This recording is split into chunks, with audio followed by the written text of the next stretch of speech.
ఈరోజు మనము round table conference పెట్టుకున్నాము. ఉస్మానియా యూనివర్సిటీలో 47 మంది అధ్యాపకులకు వాళ్ళకు అన్ని అంటే రూల్స్ ప్రకారము అన్ని అర్హతలు ఉన్నాయి. అంటే రీసెర్చ్ బ్యాక్గ్రౌండ్ ఉంది, అకాడమిక్ బ్యాక్గ్రౌండ్ ఉంది, తర్వాత 15, 20, 30 సంవత్సరాల అనుభవం ఉన్నటువంటి టీచర్స్ను, బెస్ట్ టీచర్స్ను, బెస్ట్ రీసెర్చర్స్కు ప్రమోషన్ ఇవ్వకుండా వీసీ తన ఇష్టారాజ్యంగా తనకు నచ్చిన వాళ్లకు ఏమి లేకున్నా కూడా తనకు నచ్చిన వాళ్ళకి ఇచ్చిండు, అన్ని ఉన్న వాళ్ళకి నిరాకరించిండు. దీనివల్ల ఉస్మానియా యూనివర్సిటీలో గత 4 నెలలుగా పెద్ద ఉద్యమం జరుగుతూ ఉంది, మీకు అందరికీ తెలుసు. అయితే ఈ ఉద్యమాన్ని చేస్తున్నటువంటి అధ్యాపకులకు అండగా ఉంటున్నటువంటి ఔటా ప్రెసిడెంట్ మనోహర్ గారిని అతన్ని సస్పెండ్ చేస్తే ఈ ఉద్యమం ఆగిపోతుంది, ఈ యొక్క ప్రొటెస్ట్ ఆగిపోతుందని చెప్పేసి ఒక ఆలోచనతోని ఆయన మనోహర్ను సస్పెండ్ చేయడం జరిగింది. మనోహర్ను ఎందుకు సస్పెండ్ చేసిండు అని మేము అడిగితే ఆయన చెప్పిన కారణాలు చాలా అంటే ఎవరు హర్షించని, ఎవరు మెచ్చని కారణాలు ఉన్నాయి. ఏమంటారంటే లెటర్ హెడ్ యూజ్ చేసిండు అంటారు.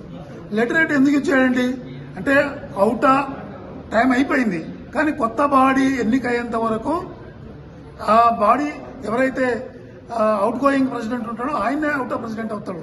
ఇప్పుడు మీకు అర్థమైతే చెప్తాను. మనకు ముఖ్యమంత్రి టర్మ్ అయిపోతుంది, ఎలక్షన్స్ జరుగుతాయి. అంటే ఎలక్షన్స్ జరిగి మళ్ళీ కొత్త ముఖ్యమంత్రి వచ్చేంత వరకు ఆపద్ధర్మ ముఖ్యమంత్రిగా ఆయనే ఉంటాడు కదా, ఉన్న వ్యక్తే ఉంటాడు. అదేవిధంగా రూల్స్ ప్రకారం ఆయనే ఉంటాడు.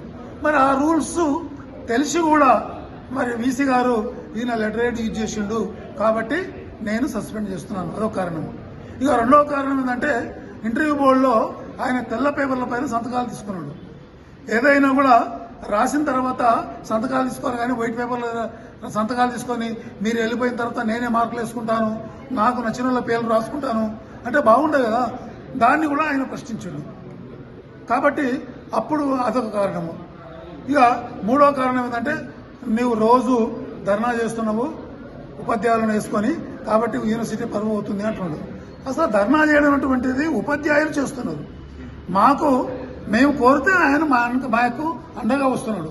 మరి మమ్మల్ని కూడా సస్పెండ్ చేయండి, ఓన్లీ మనోహర్ గారిని ఎందుకు సస్పెండ్ చేస్తారు అని తెలియజేస్తూ ఈరోజు ఈ రౌండ్ టేబుల్ సమావేశము డాటా నేతృత్వంలో మరి యూనివర్సిటీ ప్రొఫెసర్స్ 2 సంస్థల నేతృత్వంలో వాళ్ళ యొక్క ఆధ్వర్యంలో ఈ యొక్క రౌండ్ టేబుల్ కాన్ఫరెన్స్ జరిగింది.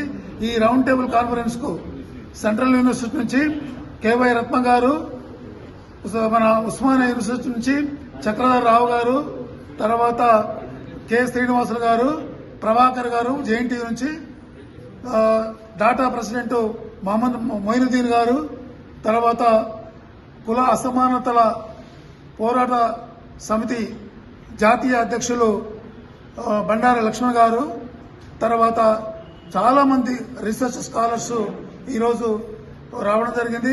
అదేవిధంగా మా డాటా యాక్టివ్ మెంబర్స్ అయినటువంటి డాక్టర్ నర్సయ్య గారు, అదేవిధంగా డాక్టర్ ప్రొఫెసర్ స్వామిదాస్ గారు, ఇలా చాలా మంది కూడా ఈ మీటింగ్ వచ్చేసి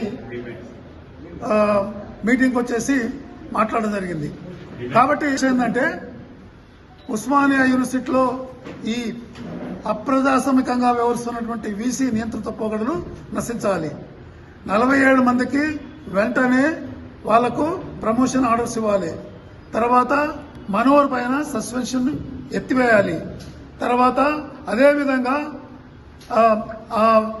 రాష్ట్రంలో జరుగుతున్నటువంటి ఇంజనీరింగ్ కాలేజీలో ఏదైతే అధ్యాపకులు ఉన్నారో వారికి శాలరీస్ రావట్లేదు.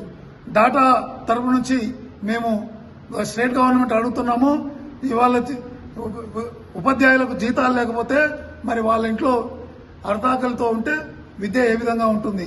కాబట్టి ఉపాధ్యాయులకు అది పాఠశాల కానీ, జూనియర్ కాలేజీ కానీ, డిగ్రీ కాలేజీ కానీ, ఇంజనీరింగ్ కాలేజీలు కానీ ఈ ప్రైవేట్ మేనేజ్మెంట్స్ శాలరీస్ ఇవ్వట్లేదు. రాష్ట్ర ప్రభుత్వం దీనిపైన కూడా దృష్టి కేంద్రీకరించాలని తెలియజేస్తున్నాను. ధన్యవాదాలు.